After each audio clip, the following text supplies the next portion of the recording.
Welcome to another day on the Journey Chez Chem. Well, today's warm-up is somewhat time-consuming for you, and I have a surprise for you. Today we're taking a pre-test, and it looks very similar to the types of problems you're going to have on the actual assessment tomorrow, but this gives you a chance to work through some of those problems. So we'll go over the warm-up, and then you can get started on that assessment.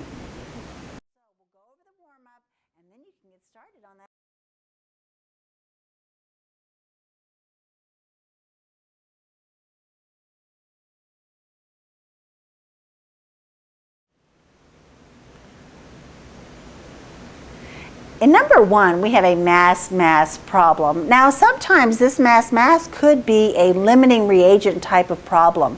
But if you notice, there's only one mass of one of the compounds, and therefore there is no limiting reagent.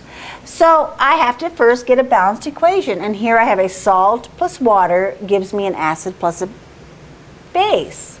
Oh my. It's calcium hydroxide,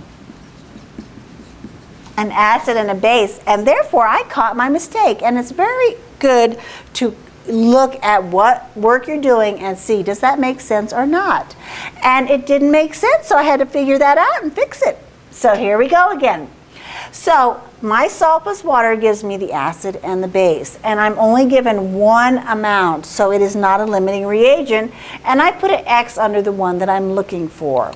Now I change my grams to moles, and notice that I write out the compound. And 1 mole of calcium chlorate, I must add up the atomic mass units from the periodic chart.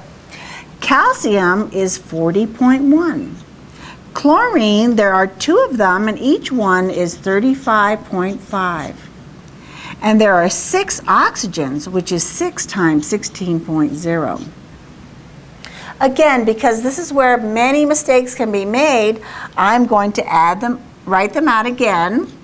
71.0 and 96.0 gives me 207.1 grams per 1 mole. 207.1 grams of calcium chlorate is equal to 1 mole, and that's what a conversion factor is.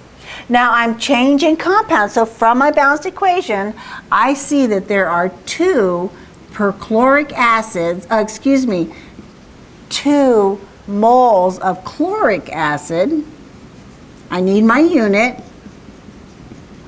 to every 1 mole of calcium chlorate.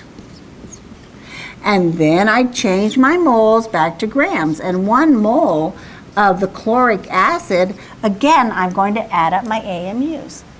And I have hydrogen is equal to 1.0, and chlorine is equal to 35.5. And there are 3 oxygens, and each oxygen is 16.0. Again, even though it seems very straightforward, I'm going to write them out again. And when I add them up, I am going to get 84.5 grams per 1 mole. 84.5 grams of chloric acid is equal to 1 mole. Now, when I do the math, I take my original number, and numbers in the bottom I divide, equals times 2, numbers in the top I multiply, equals times 84.5 equals. And that will give me 5.6306. I look back at my original problem, and I see that I have 2 significant digits. Therefore, my answer should have 2 significant digits. Grams of chloric acid is my final answer there.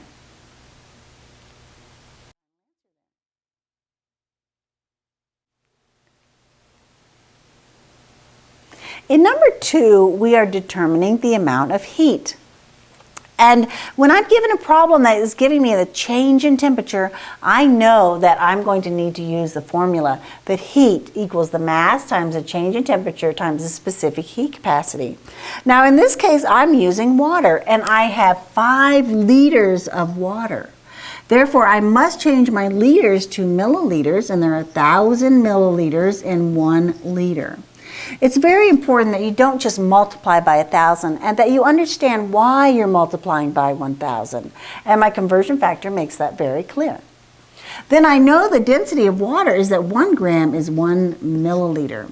And therefore, I have 5,000 grams of water that I am heating up.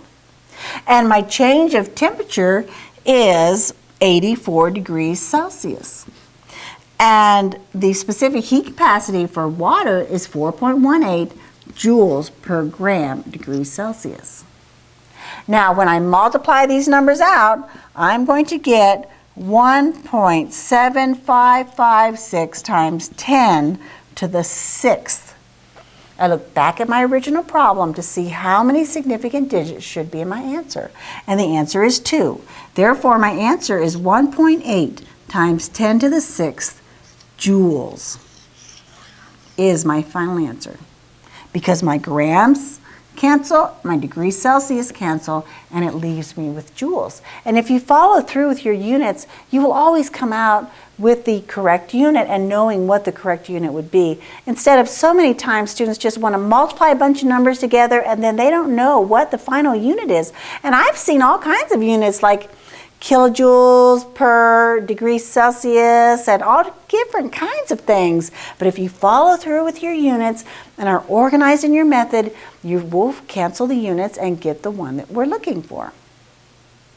Now, I'm sure you're excited that today is just a pretest, and please do the best you can, and then you will be given an answer sheet from your facilitator with all of the work exactly as you should do it on the actual assessment. So the assessment's tomorrow, so do that practice, and I know you'll do well tomorrow, and I can't wait to see you. Bye.